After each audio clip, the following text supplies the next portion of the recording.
इस बार सर्दियों में चीन से सटी लद्दाख में फॉरवर्ड पोस्ट पर जवानों की तैनाती तय लग रही है, क्योंकि चीन के साथ मौजूदा LAC विवाद को अगले कुछ हफ्तों में सुलझाना नामुमकिन सा लग रहा है। सर्दियां आने में बमुश्किल 4 से 5 हफ्तों का वक्त बाकी है। ऐसे में ज्यादा दिनों तक ज्यादा सैनिक वहां तैनात रहेंगे तो खर्च भी ज्यादा होगा। इस बार सेना ने अगले 1 साल का राशन लद्दाख में जमा कर लिया है। हालांकि चीन के साथ तनाव को देखते हुए ऐसा माना जा रहा है कि इस बार सेना को लगभग दोगुने स्टॉक और राशन की जरूरत होगी।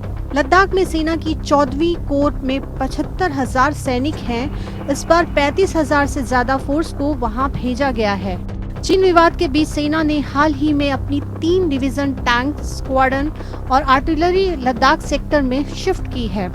15,000 से लेकर 19,000 फीट की ऊंचाई पर बनी सेना की चौकियों पर एक सैनिक का साल भर का खर्च 17 से 20 लाख रुपए आता है, जिसमें हथियार और गोला बारूद की कीमत शामिल नहीं है।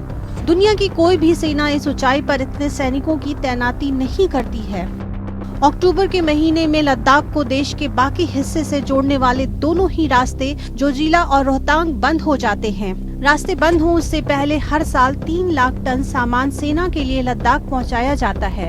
एडवांस विंटर स्टॉकिंग की इस कवायद से 6 महीने तक सेना लद्दाख इलाके में गुजर बसर करती है। अब जब हमारी सेना चीन के मुकाबले की तैयारी कर रही है, मिरर डिप्लॉयमेंट यानी जितने सैनिक चीन ने सीमा पर जमा किए हैं उतने ही सैनिक भारत भी तैनात कर रहा है, तो सेना को लगभग दोगुने स्टॉक और राशन की जरूरत होगी।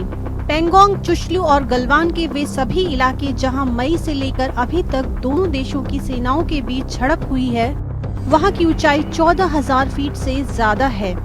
बर्फीला रेगिस्तान कहलाने वाले लद्दाख में बाकी इलाकों में भी ठंड काफी ज्यादा होती है। करगिल के पास द्रास साइबेरिया के बाद दुनिया का दूसरा सबसे बड़ा ठंडा इलाका है, जहां सर्दियों में तापमान -60 डिग्री तक चला जाता है। चीन के साथ लाइन ऑफ कंट्रोल पर स्थित दौलत बेग ओल्डी DBO 7,700 फीट और देमचोक 14,000 फीट पर है। चीन सीमा पर किस तरह का डिप्लॉयमेंट होगा, ये उस बातचीत पर निर्भर करता है जो दोनों देशों के बीच मिलिट्री और राजनयिक स्तर पर चल रही है। भारत के पास अनुभव ज्यादा है। हम पाकिस्तान के साथ लगी लाइन ऑफ कंट्रोल पर पूरे साल डिप्लॉयमेंट रखते हैं और वहाँ भी कश्मीर से ज्यादातर इलाकों में सर्दियाँ बेहद चुनौतीपूर्ण होती है। भारत ऐसा इकलौता देश है जिसे सियाचिन जैसी जगहों पर सेना की तैनाती का तजुर्बा है, जिसका अनुभव चीन को भी नहीं है। सियाचिन में हम पाकिस्तान के मुकाबले मजबूत स्ट्रेटेजिक पोजीशन में हैं। हालांकि सियाचिन में भी लड़ाई हुई है और वहां 1987 में अटैक हुआ था। पाकिस्तान उस जगह पर कब्जे की कई बार कोशिश भी कर चुका है। इसी से सबक लेकर हमने सर्दियों में भी सियाचिन की पोस्ट खाली करना बंद कर दिया है। Bureau report.